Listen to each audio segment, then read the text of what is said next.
100 preguntas y respuestas para comprender el conflicto colombiano es un espacio para divulgar el conocimiento histórico y promover el sano debate.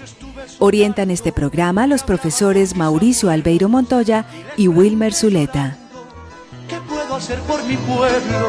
Aquí ya no existe paz, aquí ya no hay libertad, aquí ya no pasa un día sin algo que lamentar.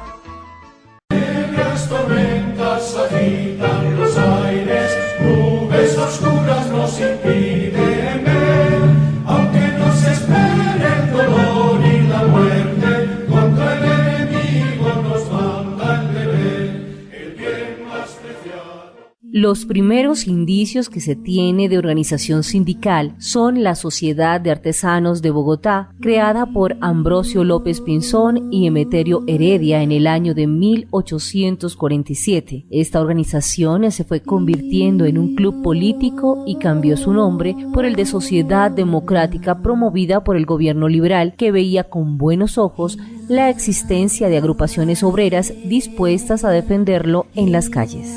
A partir de allí se crearon varias organizaciones de carácter gremial y mutualista. Las organizaciones de entonces eran heterogéneas, agrupaciones de artesanos dueños de sus propios instrumentos de producción, de confusa ideología y recortados fines reivindicativos. Hasta 1906 se reconoce personería jurídica al primer sindicato de Colombia, que es el Sindicato de Tipógrafos de Bogotá, y en 1909 la Sociedad de Artesanos de Sonsón. Es importante señalar que según Urrutia, en la primera década del presente siglo, toda la infraestructura del país, las comunicaciones por vía férrea, el río Magdalena y los puertos del mar se ajustaban a las relaciones de dependencia colonial impuestas por el imperialismo. Servían para sacar nuestros productos de exportación. Los ferrocarriles habían sido construidos y eran explotados mediante concesiones a firmas inglesas. Por consiguiente, el movimiento obrero fue dominado hasta 1945 por los sindicatos ferroviarios y los sindicatos del río. En 1910, durante 5 días, se lleva a cabo una importante huelga de braceros portuarios, obreros de la construcción, transportadores y ferroviarios desde Calamar hasta Barranquilla. En 1913 nace el primer intento de una organización de segundo grado, la Unión Obrera de Colombia, y en 1917 nace el Sindicato Central Obrero, que años después daría vida al Partido Socialista Revolucionario. Luego, en 1930, el Pleno ampliado de su Comité Central lo renombraría como Partido Comunista de Colombia. Sean todos nuevamente bienvenidos a su programa radial 100 preguntas y respuestas para comprender el conflicto colombiano. El día de hoy tendremos la oportunidad de conversar sobre un tema bastante interesante que tiene que ver con la situación del sindicalismo en un país como Colombia. Nos acompañan hoy en la mesa Viviana Colorado López, socióloga de formación y coordinadora de derechos humanos e investigadora en temas de memoria histórica de la Escuela Nacional Sindical, y José Milciades Sánchez, secretario de Derechos Humanos de Sintra Unicol Nacional. Escuchábamos al principio del programa un fragmento del documental Historia del Sindicalismo en Colombia. Vamos a entrar entonces en materia sobre este interesante tema. Inicialmente quisiera preguntarle a Viviana sobre esa historia del sindicalismo que viene desde el siglo XIX. ¿Qué podemos decir sobre este tema? De acuerdo a los análisis, a las investigaciones que se han adelantado desde la Escuela Nacional Sindical frente a todo el tema de investigaciones en el mundo del trabajo, y particularmente aquellas que tienen que ver con el tema de la memoria histórica sindical, hemos hecho la reconstrucción de lo que ha sido parte de la historia del movimiento sindical en Colombia. Para el periodo que mencionas, inicios del siglo XIX, mediados del siglo XIX, digamos que se empezaron a conformar las primeras organizaciones en ese tiempo, principalmente se llamaban asociaciones de artesanos, ¿cierto? No eran sindicatos propiamente hablando, pero surgen bajo esta forma, y de hecho acá en Antioquia, en Sonsón, en 1909, se crea la Asociación de Artesanos de Sonsón, que es la primera organización en el país reconocida con un estatus sindical. ¿cierto? Entonces digamos que eso ya con los años fue evolucionando a medida que el país también avanzaba en un proceso de industrialización. Eso también permitió que organizaciones sindicales se fueran formando en distintas regiones del país, sobre todo donde habían enclaves industriales muy fuertes. Era allí donde los sindicatos empezaron a conformarse. Alrededor de toda esta consolidación del proceso industrial en Antioquia y en el país en general, se consolidaron también, digamos, unas demandas, ¿no? Unas reivindicaciones concretas de esta mano de obra ya organizada, ¿no? Entonces, ¿qué podríamos decir de las luchas sindicales en el siglo XX y cuáles fueron aquellas las más importantes y de pronto los más destacados? Sí, digamos que en el siglo XX empieza a tener, digamos, a tomar fuerza la conformación de sindicatos. Eso alcanza, digamos, un nivel mucho mayor en los años 30, que es donde se generan como unas condiciones en términos normativos y jurídicos para la conformación y la garantía como tal de la existencia de sindicatos. Pero en los años 20, frente a la pregunta que me haces, fueron muy centrales las luchas de trabajadores de puertos, por ejemplo, de los ferrocarriles, trabajadores petroleros en Barrancabermeja, los trabajadores bananeros. También no se nos pueden quedar por fuera de este recuento. Y sobre todo para contarles, me imagino que esa será una pregunta posterior, pero que ese auge de organizaciones y de luchas sindicales que se daban para la época también derivaron en mucha persecución y violencia contra los trabajadores, ¿cierto? Es una época donde, por ejemplo, ubicamos la masacre de las bananeras, pero también fuertes persecuciones contra los trabajadores petroleros, contra los trabajadores de los puertos. Entonces, generalmente una época de auge y de lucha sindical, de activismo sindical, ha venido acompañada de grandes movimientos también de represión y de contención y de violencia frente a esta actividad sindical.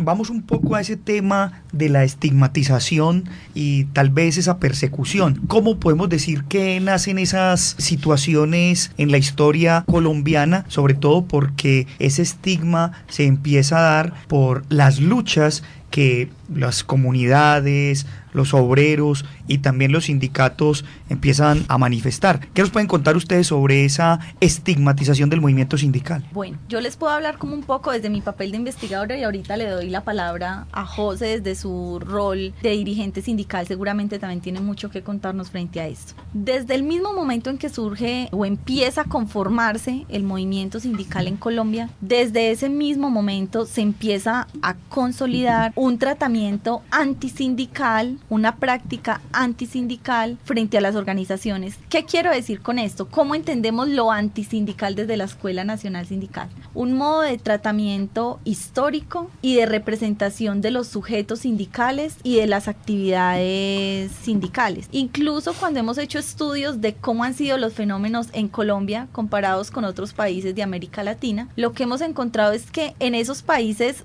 surgió en principio de la misma manera como surgió aquí en Colombia. La gran diferencia que se ha dado con el tiempo es que esos países de alguna manera lograron superar ese tratamiento, digamos, de exclusión y de estigmatización hacia las organizaciones sindicales, y en Colombia lo que ha ocurrido es una profundización de esas prácticas. Eso no se ha logrado superar. Nosotros, por ejemplo, en términos del recuento histórico frente a esto, encontramos cómo en el siglo XIX, en 1919 exactamente, ocurrió la masacre de los sastres en Bogotá, ¿cierto? Unos sastres que estaban protestando porque se iba a contratar la construcción de la elaboración de unos uniformes paramilitares con unas empresas estadounidenses, sabiendo que ellos podían desempeñar esa labor. Y toda la protesta que ellos llevaron a cabo fue contenida con represión y con violencia. Esto se los cuento solamente para decirles que la violencia contra el sindicalismo en el país es una violencia histórica que data casi desde los mismos tiempos en que empezaron a surgir las organizaciones sindicales. La estigmatización y la exclusión política hacia el sindicalismo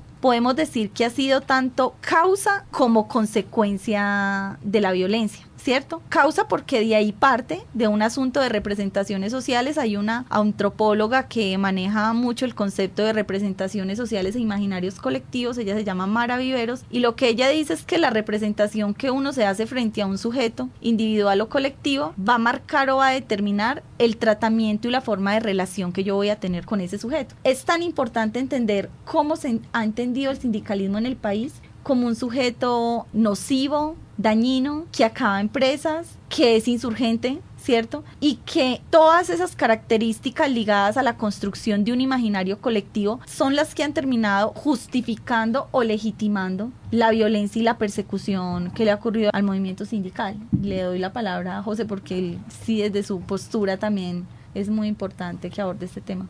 Bueno, yo creo que el tema del estigma al movimiento sindical y al popular ha sido desde siempre y que en la historia han ido evolucionando los métodos y las formas de no solo estigmatizar, sino de acallar y acabar con el movimiento. La bandera nuestra como sindicato que está en la educación pública es defender lo público. En Cali se creó un escenario de defensa de lo público, entonces universitario, educación, empresas públicas con síndrome en Cali, con el tema del SENA, sin decena, biblioteca pública, la departamental. Hicimos una reunión colectiva con todos los sindicatos para salir a las calles a defender lo público. Justo después de la reunión empezamos a marchar en las calles y empezaron las amenazas. Entonces allí es una relación muy directa. El sindicato, el movimiento que potencia la protesta, que reclame derechos en las calles, termina siendo amenazado. Lo otro, también hay una articulación muy fuerte del movimiento sindical con el movimiento social y popular. Eso también ha generado mucho conflicto porque creemos como compromiso que el sindicalismo tiene un potencial y que debe brindarle un apoyo al movimiento social y popular que muchas veces no tiene organización, no tiene idea de la lucha. Entonces creo que también esa alianza con lo popular nos genera un tema dificultoso. Lo decía Viviana ahorita, al movimiento sindical cuando nos han amenazado históricamente siempre nos señalan de ser guerrilleros que estamos articulando, haciendo uso de las diferentes formas de lucha. Nos pasó un caso muy particular en el primer periodo de Uribe, cuando hubo un encuentro en el Ecuador. Allí nuestro presidente de esa época, Carlos Escobar, fue allá como sindicato a participar y fue señalado por Pacho Santos en un noticiero de mediodía por Caracol de que estábamos allá firmando acuerdos con la guerrilla. Ese señalamiento que hizo Pacho Santos, José Obdulio Gaviria señaló un momento crítico y crucial para el sindicato. Mucha gente renunció, el temor a lo que significaba eso y además pues también a la desconfianza de creer que están metidos en un movimiento que al final termina siendo insurgente. Entonces eso terminó complicado. Entonces creo que, bueno, además en ese de ir mejorando la estrategia de evitar que haya protestas, que haya reclamos en las calles, pues tenemos la prueba evidente de lo que ha sido la reforma del Código de Policía. Esa reforma del Código de Policía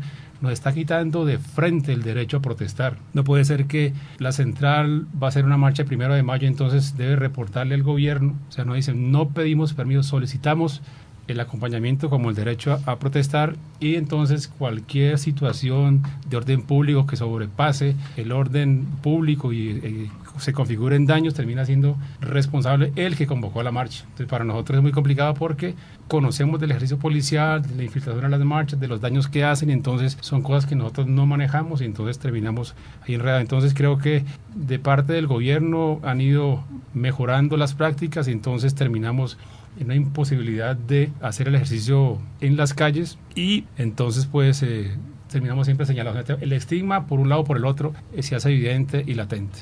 Yo quisiera agregar como algo corto y es ¿cuál es la respuesta del común cuando uno le pregunta a un ciudadano colombiano sobre el sindicalismo? ¿Cierto? Creo que eso nos ofrece unas pautas para comprender este fenómeno. Generalmente el sindicalismo es asociado a imaginarios negativos, ¿cierto? Muy poco se reconoce como un actor central en la construcción de democracia, en la construcción de justicia social, en la búsqueda de dignificar las condiciones de trabajadores y trabajadoras, en la búsqueda también de la paz, porque también digamos ha sido como un emblema o un punto muy importante en las agendas sindicales, la construcción de la paz y la salida negociada a los conflictos que vive el país, como un actor interesado por lo público, como lo mencionaba José, en otros casos como actores que defienden el territorio, que defienden el medio ambiente, que defienden la protesta y la movilización social. Es decir, las agendas sindicales han sido muy diversas, y se han propuesto, digamos, alcances muy diversos en lo político, en lo laboral, en lo sindical, en lo comunitario, ¿sí? Y ese rol sociopolítico que ha jugado el sindicalismo en el país históricamente hablando, también ha llevado a que ellos sean considerados como objetivos o blancos de diversos grupos armados o de diversos presuntos victimarios. Siempre es un tema polémico el tema de las cifras y las estadísticas, porque de alguna manera, pues, internacionalmente se mira a los países por los crímenes cometidos contra el sindicalismo. ¿Cuáles son las estadísticas que ustedes manejan en relación no solo con la persecución, como ya hablábamos, sino también con los líderes sindicales que han sido asesinados, los que se han tenido que ir al exilio o las familias que se han tenido que desplazar completas por pertenecer o ser familiares de algún líder sindical? La Escuela Nacional Sindical tiene un sistema de información de derechos humanos, SINDERH. Digamos, es un sistema en el que viene haciendo seguimiento al tema de la violencia cometida contra sindicalistas en el país. Hoy contamos con información desde 1973 hasta la fecha. En ese periodo hemos documentado más de 14.800 violaciones a la vida, la libertad y la integridad cometidas contra sindicalistas, de las cuales más de 3.100 han sido asesinatos. O sea, es una tragedia humanitaria lo que ha vivido el sindicalismo colombiano. Incluso si lo miramos en términos internacionales, podemos decir que el sindicalismo colombiano ha vivido la violencia que ningún movimiento sindical haya padecido en todo el mundo, ¿cierto? No lo dice la Escuela Nacional Sindical, lo dice la Confederación Sindical Internacional, que es una organización sindical que se dedica a hacer seguimiento del tema a nivel internacional. Para finales de los años 90, en Colombia se asesinaban el 65% de los sindicalistas que se asesinaban en todo el mundo. En un solo país se agrupaba el 65% de este flagelo. El año pasado, porque la CCI sigue haciendo su informe año tras año, el año pasado la CCI dice: Colombia sigue siendo el quinto peor país en el mundo para los trabajadores y las trabajadoras, y sigue siendo el país donde ocurre más violencia antisindical. Quizá no en los índices o en las cifras, como menciona Mauricio, que se presentaba a finales de los años 90, finales de los años 80, quizá fue una época difícil para el país, para los sindicalistas también, pero se sigue presentando. Nosotros queremos llamar la atención de que la violencia contra sindicalistas no es un hecho del pasado, es un hecho que continúa ocurriendo, con unas dimensiones distintas si se quiere, ¿cierto? Así ha transformado el fenómeno, pero sigue ocurriendo. Más allá de esas cifras en términos individuales, y que, como bien lo mencionabas, quedarnos en las cifras es un asunto muy complejo, porque detrás de cada una de estas cifras lo que hay es un drama, ¿cierto? Hay un drama de una familia que perdió un ser querido, hay un drama de una organización sindical que le fue asesinado su líder, su lideresa, de un liderazgo sindical que al ser amenazado quizá baja la guardia, cambian los proyectos colectivos de las organizaciones, convenciones sindicales, que es donde se establecen los máximos logros en términos de derechos laborales, han desaparecido en el país por ocasión de la violencia. En otras ocasiones no han desaparecido, pero los actores armados han dicho: esto sí puede quedar en la convención, esto no puede quedar. A los trabajadores muchas veces les tocó negociar con actores armados en las mesas de negociación. Tejidos sociales se han fracturado a raíz de la violencia contra los sindicatos. Conocemos casos de sindicatos que eran actores protagónicos en su entorno, en su región, en su corregimiento. Sutimac NAR es uno de ellos, para ponerlo con nombres propios, que son los trabajadores del cemento en Puerto NAR, en el corregimiento de la Sierra. Ellos, finalizando los años 70, iniciando los años 80, eran un sindicato supremamente fuerte, un sindicato que contribuyó con la construcción del acueducto para la comunidad. O sea, no solo se estaban pensando en beneficios individuales o para los trabajadores, sino que tenían una agenda política y social que iba mucho más allá. Muchos de sus líderes eran concejales de la UP en ese entorno, habían ido a formarse a la Unión Soviética, eran también dirigentes de tipo nacional, y en el 86 que asesinan a su presidente, a Julio César Uribe, a partir de ahí quien se atrevió a ser presidente lo asesinaron, y asesinaron alrededor de 3 juntas directivas en serie. O sea, cuando uno escucha un caso como el de ellos, se da cuenta no solo que el sindicalismo tenía una visión sociopolítica que iba más allá desde lo gremial y desde lo reivindicativo laboral, y que eso realmente representaba una amenaza para quienes querían detentar el control de los territorios, pero también de las poblaciones en muchas partes del país, porque lo que les ocurrió a ellos les ocurrió a sindicatos en muchas otras regiones. Nos gustaría que nos contaran un poco sobre esas luchas que hay hoy por la memoria del sindicalismo, sobre todo pues en el marco de los diálogos de paz, en el marco de la Comisión de la Verdad, lo que se ha hecho en el Centro Nacional de Memoria. Es decir, ¿qué están haciendo hoy los sindicatos colombianos para recuperar su memoria, pero también para reclamar de alguna manera la reparación, la justicia, la verdad y la no repetición? Parte del plan de trabajo nuestro como sindicato nacional es el tema de la memoria. Hemos hecho un trabajo de la mano con la ENS. Hace 1 o 2 años arrancamos el proyecto.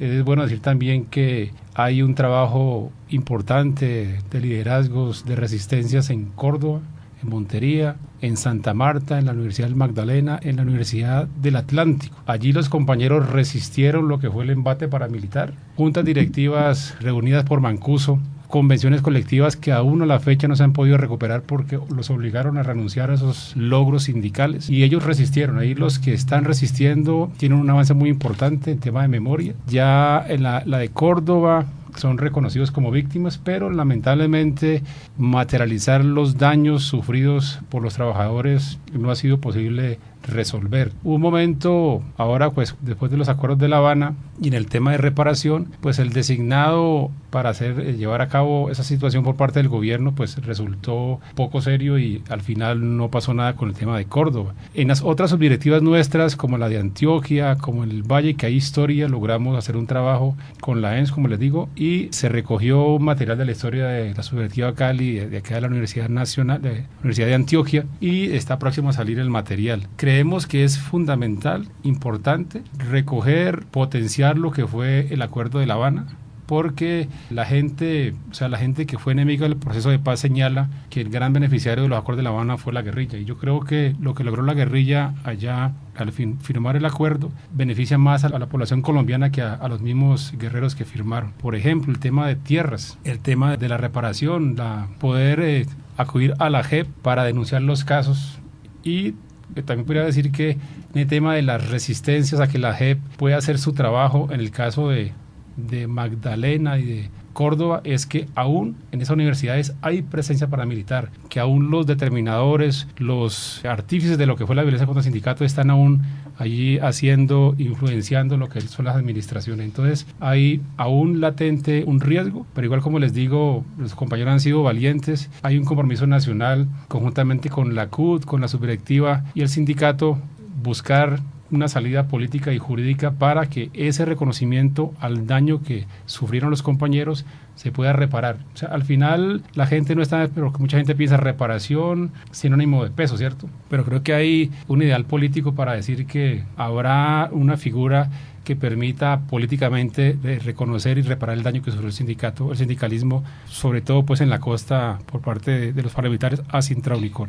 La memoria es una herramienta que nos permite dar el paso de la cifra a la comprensión de lo que hay detrás de ese fenómeno tan grande de violencia antisindical que ha sufrido el país. Como Escuela Nacional Sindical nos hemos preocupado primero por acompañar organizaciones sindicales en sus iniciativas de reconstrucción de memoria. Hemos acompañado 19 sindicatos en todo el país. Hemos creado un manual, una herramienta pedagógica, un manual para la reconstrucción de la memoria histórica sindical, que no es otra cosa que la sistematización de esos 19 procesos, cómo lo hemos hecho, qué herramientas hemos utilizado, y ponerla a disposición de todos los sindicatos del país que quieran avanzar en estas iniciativas. De esos más de 14.800 casos que les mencionaba ahorita, que hemos registrado sobre violaciones cometidas contra sindicalistas, podemos decir que en el país han sido afectados por la violencia al menos 487 sindicatos.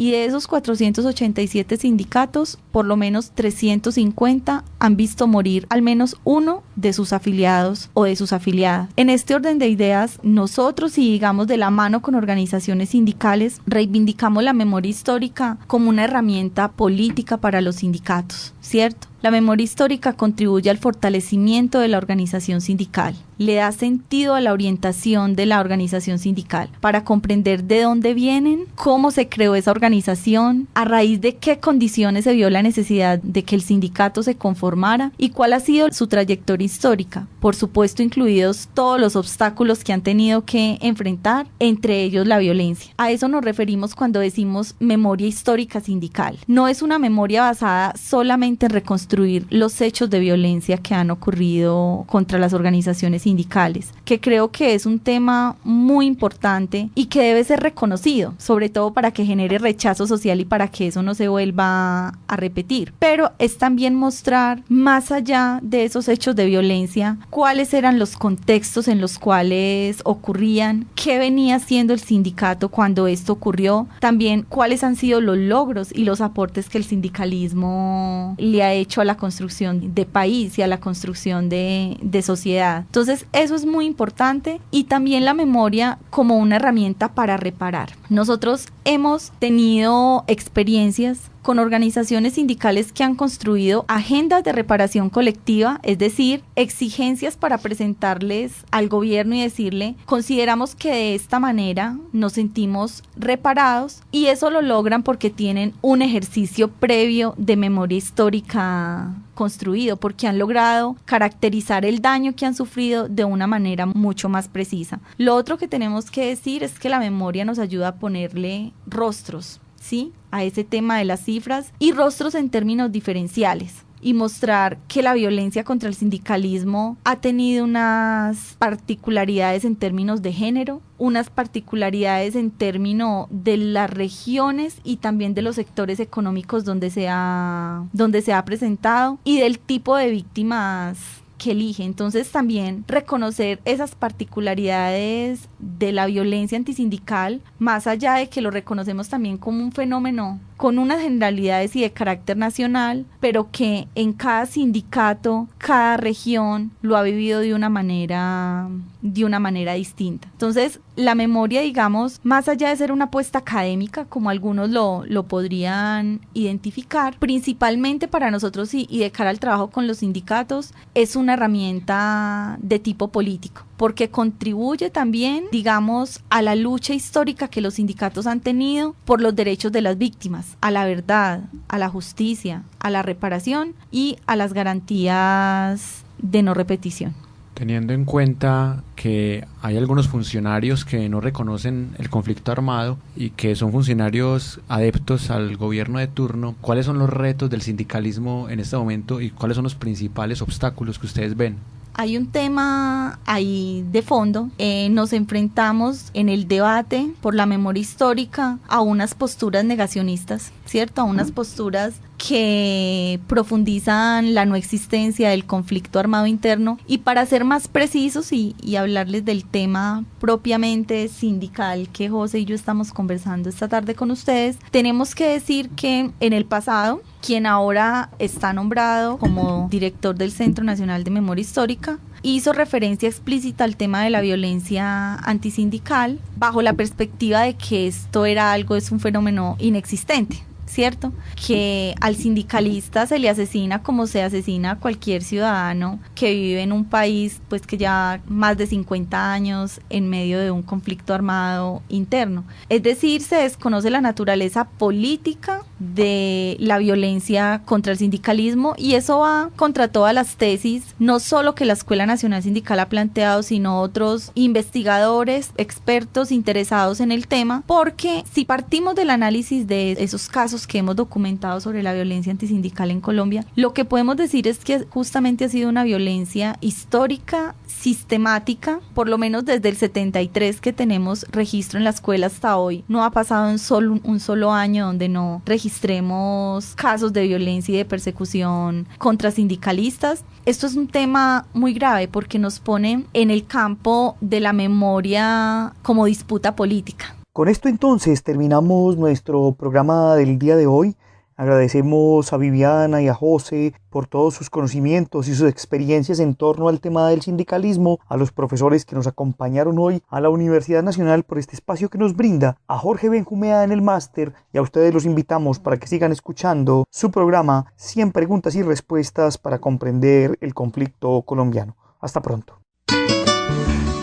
100 preguntas y respuestas para comprender el conflicto colombiano es un espacio para divulgar el conocimiento histórico y promover el sano debate. Orientan este programa los profesores Mauricio Albeiro Montoya y Wilmer Zuleta. ¿Qué puedo hacer por mi pueblo? Aquí ya no existe paz, aquí ya no hay libertad, aquí ya no pasa un día sin algo que lamentar.